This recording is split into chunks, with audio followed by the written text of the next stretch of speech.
Bonsoir mes abonnés. Il y a longtemps, je n'ai plus fait de vidéos ici. Et vous devez m'excuser beaucoup parce que je suis un peu surchargé. J'espère que vous allez bien. Aujourd'hui seulement, je vais vous parler de la situation sociopolitique dans la sous-région.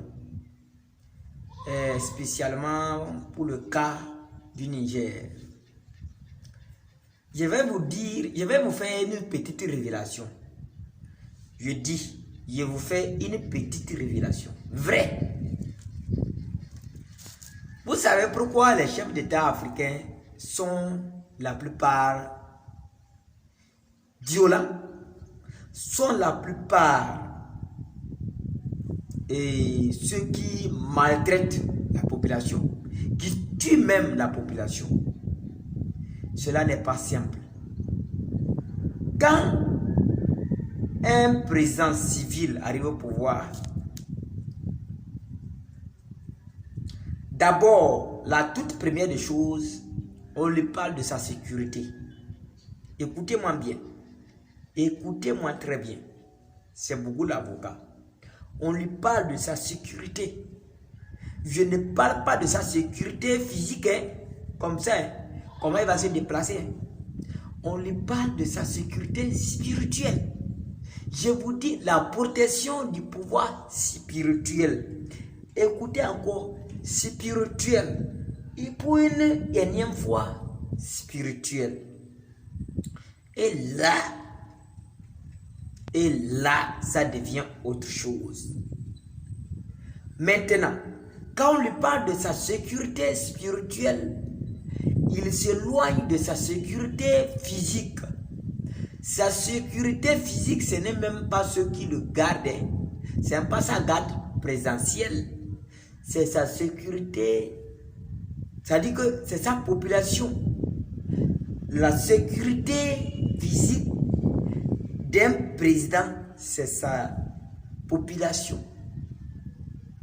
Alors, quand on l'amène, on lui dit c'est sa sécurité physique et spirituelle.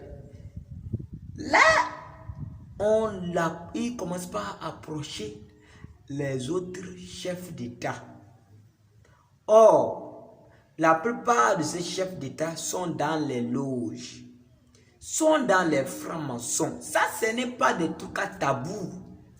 Maintenant, lui aussi, on lui met dans les loges, puisqu'il ne peut pas, hein, il ne peut pas. C'est difficile qu'il dise que non, il ne veut pas rentrer dedans. C'est pas possible, il va rentrer dedans. On va lui dire non, le pouvoir qu'il voit là, c'est pas simple, hein? C'est comme ça, c'est comme ça. On va lui réciter des trucs, on va le convaincre, il va là-bas. Arrivé là-bas, dans les loges, il y a des contrats. Ça veut dire qu'on t'amène un peu jusqu'à on te met dedans. Quand on te met dedans, il n'y a pas retour. Il n'y a pas retour. On te dit là où tu es arrivé là. Ou soit tu acceptes le contrat, ou soit tu acceptes le contrat. Ou soit tu acceptes, ou soit tu acceptes. Il n'y a pas retour. Et le contrat, c'est quoi? C'est effusion de sang. Il faut le sang. Il faut le sang. Et le sang, où trouver ce sang? C'est le peuple.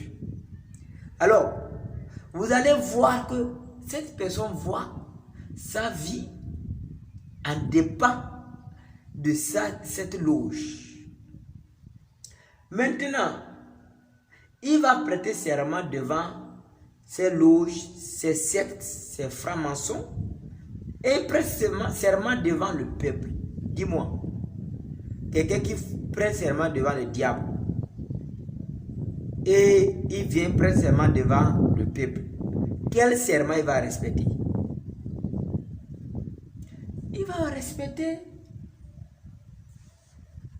celui de l'eau, celui des sectes, et ça tourne au vinaigre.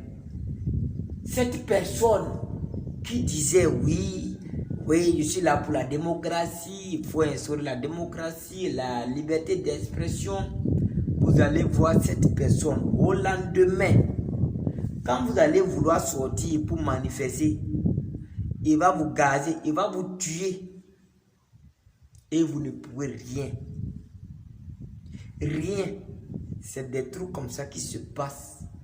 Et c'est un peu difficile de voir un civil bien diriger un pays. C'est très difficile. C'est compliqué. Vous allez voir le pourquoi. Vous voyez que ces militaires, les militaires qui ont fait des coups d'état là, vous voyez que ils ont du mal à se rapprocher de ces présidents. Ils ne veulent pas se rapprocher de ces présidents. Quand ils vont se rapprocher de ces présidents vont les amener dans les loges. Et quand on les amène dans les loges, ils changent. Vous allez voir, ils vont changer. Ils ne vont plus vous considérer comme ils vous considéraient. Vous voyez comme le cas de Damiba. Quand Damiba s'est rapproché d'Alassane Ouattara, de ces gens-là, vous avez vu comment il a fini. Il a sombré. En même temps, parce que il va changer catégoriquement de position. C'est ce qui se passe. Donc, tant qu'il y a les loges, tant que nos chefs d'État africains vont rentrer dans les loges, sachez que l'Afrique n'ira nulle part. Nulle part et nulle part. Je ne peux plus prolonger mon discours. Je m'arrête ici.